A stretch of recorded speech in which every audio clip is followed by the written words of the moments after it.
इन लोगों को सूट करता है ये अगड़ा पिछड़ा की लड़ाई, इन लोगों को सूट करती है इस तरीके की राजनीति।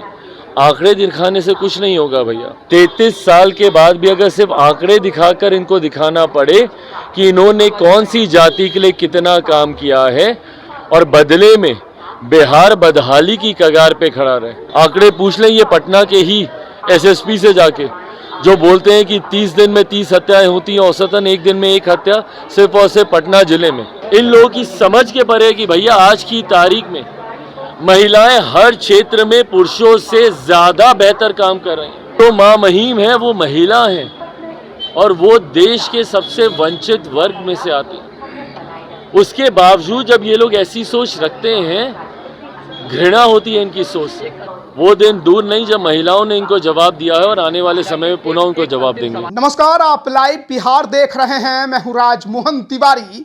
बिहार की सियासत में बीते कई दिनों से ब्राह्मण बनाम ठाकुर की लड़ाई देखने को मिल रही है। आरजेडी के राज्यसभा सांसद मनोज झा ने संसद के विशेष सत्र में जो ठाकुर का कुआं को कविता पढ़ी, उसके बाद उनके ही पार्टी के विधायक चेतन आनंद ने और फिर बाद में पूर्व बाहुबली सांसद आनंद मोहन ने उनके खिलाफ मोर्चा खोल दिया। बीते दिन राजद नेता और उप मुख्यमंत्री तेजस्वी यादव का भी इस पर बयान आया और उन्होंने मनोज झा का समर्थन किया और आंकड़ों के हिसाब से समझाने की कोशिश की कि देखिए सबसे ज्यादा राजपूत विधायक राजद के पास हैं। और अब इस पर लोजपा रामविलास के राष्ट्रीय अध्यक्ष चिराग पासवान ने पलटवार किया है।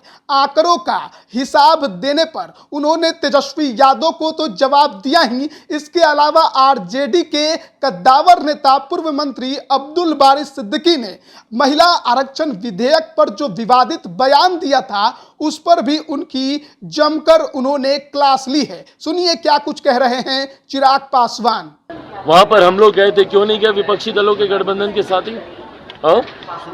खुसरूपुर में जब ये घटना हुई थी क्यों नहीं गए थे ये लोग? और आज जब पुनः एक और ऐसी घटना सामने आई है, क्यों नहीं मुख्यमंत्री जाना जरूरी समझते या उनकी पार्टी के राष्ट्रीय अध्यक्ष जाना जरूरी समझते या तमाम ये विपक्षी दलों में से कोई क्यों नहीं जाता है वहां पर?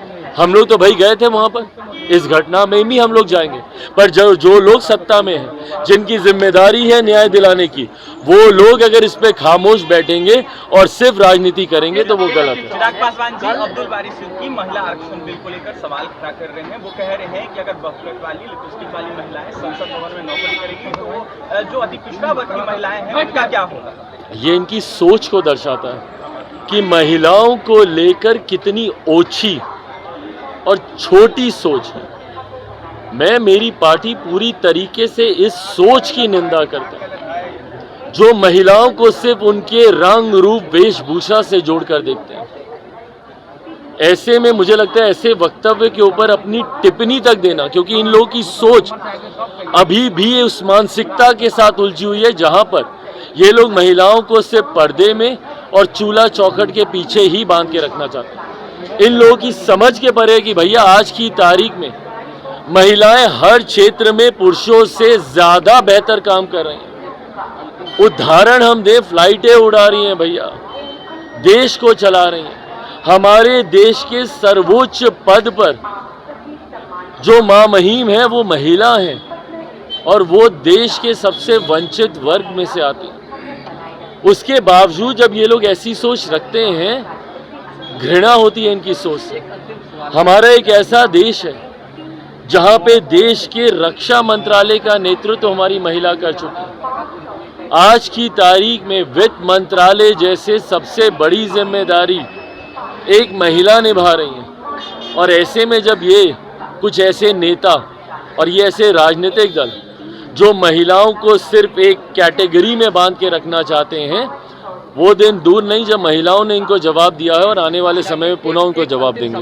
तेजस्वी यादव ने कल एक आंकड़ा पेश किया और कहा कि ठाकुरों को सम्मान देने की जहां तक बात रही, सबसे ज्यादा विधायक आरजेडी के पास सबसे ज्यादा राजपूत विधायक है, लेकिन ऐसा नहीं, भाजपा के पास सबसे ज्यादा विधायक है। और उन्होंने और उसके बाद जब ऐसा विवाद आता है तो खुलकर इनके नेता स्पष्टीकरण तक देना जरूरी नहीं समझते। इन लोग को सूट करता है ये अगड़ा पिछड़ा की लड़ाई, इन लोगों को सूट करती है इस तरीके की राजनीति। आंकड़े दिखाने से कुछ नहीं होगा भैया।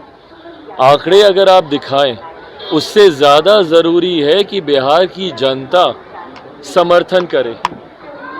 लगभग 33 साल से इन लोगों की सरकार बिहार में रही। 33 साल के बाद भी अगर सिर्फ आंकड़े दिखाकर इनको दिखाना पड़े कि इन्होंने कौन सी जाति के लिए कितना काम किया है और बदले में बिहार बदहाली की कगार पे खड़ा रहे। आंकड़े तो भैया नीति आयोग के पास भी हैं, जो बताता है कि शिक्षा के क्षेत्र में बिहार फिसड्डी है, जो बताता है स्वास्थ्य के क्षेत्र में बिहार फिसड्डी है। आंकड़े वो भी हैं जो दर्शाते हैं कि अपराध के क्षेत्र में बिहार सबसे आगे है, भ्रष्टाचार के क्षेत्र में सबसे आगे। आंकड़े पूछ लें ये पटना के ही एसएसपी से जाके, जो बोलते हैं कि 30 दिन में 30 हत्याएं होती हैं, औसतन एक दिन में एक हत्या सिर्फ और सिर्फ पटना जिले में। तो भैया आंकड़े दिखाने से नहीं होगा, सच्चाई बिहार की जनता के मुंह से सुनेंगे तो पता चलेगा। तो अभी आपने सुना लोजपा रामविलास के राष्ट्रीय अध्यक्ष चिराग पासवान को किस तरीके से उन्होंने आरजेडी के कद्दावर नेता अब्दुल बारी सिद्दीकी ने जो विवादित बयान दिया था महिला आरक्षण विधेयक को लेकर, उस पर कड़ी टिप्पणी की। इसके अलावा तेजस्वी यादव की तरफ से जो आंकड़े बताए जा रहे थे राजपूत विधायकों को लेकर, उस पर भी उन्होंने खुलकर जवाब दिया और यह भी कह दिया बीते कई महीनों से बिहार के अंदर अपराध का आंकड़ा भी बढ़ा है, लेकिन इस पर कोई जवाब नहीं देने वाला। 33 वर्षों से जिनका शासन है वो केवल अगड़ा और पिछड़ा की ही बात करते हैं, समाज में दुष्प्रचार फैलाकर केवल वोट बैंक साधने की कोशिश। लेकिन जिस आंकड़े की बातचीत करनी चाहिए थी उस पर कोई भी खुलकर नहीं बोल रहा है। तो आप चिराग पासवान के इस बयान को कैसे लेते हैं, कमेंट करके जरूर बताएं। बने रहिए लाइव बिहार के साथ। आप सभी का बहुत बहुत धन्यवाद। लाइव बिहार यूट्यूब पर सब्सक्राइब और फेसबुक पर लाइक जरूर करें।